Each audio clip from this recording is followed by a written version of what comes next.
Like a lot of Americans, I spent time traveling this past holiday weekend, but I never made it to the beach. Instead, I did what I do on a lot of weekends, which is travel the country building support for comprehensive immigration reform.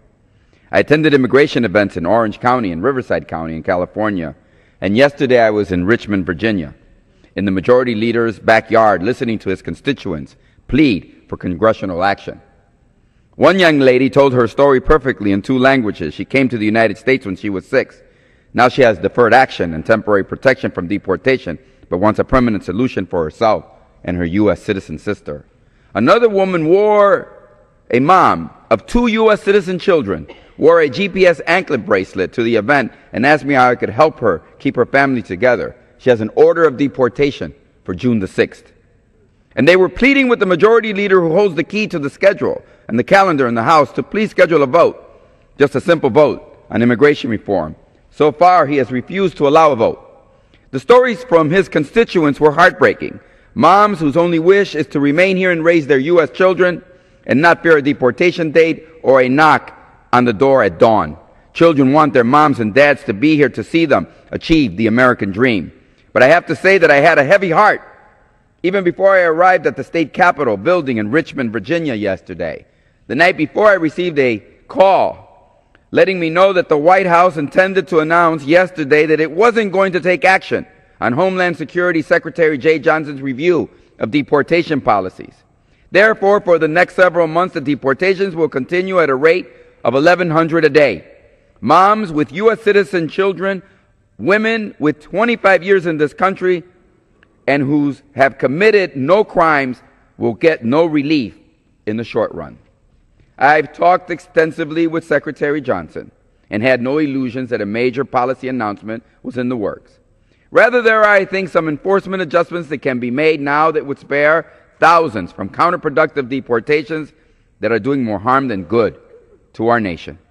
I'm deeply disappointed that the President chose to delay any action, and I know that many of us who have been fighting against the deportations that needlessly break up families and leave communities living in fear are also disappointed. And as I heard the stories of constituents of the majority leader who are facing their own deportation or deportation of a loved one, I realized that it would be harder to save them in the coming weeks and months without some kind of policy adjustments revealed by the Secretary's review. While the Republican majority decides whether or not they will act on immigration reform and solve an important American problem, thousands more will be deported. But I also understand what the President is trying to do. He's saying that he still has hope that the Republicans are not just playing games with immigration policy. He believes, as I do, that Republicans still could use the last 14 legislative days before July 4th to make a real difference in the lives of moms and kids that I met yesterday in Richmond, Virginia. The excuse that House Republicans can't trust President Obama to enforce the law and therefore they will not pass immigration reform, that excuse no longer holds water, if it ever did.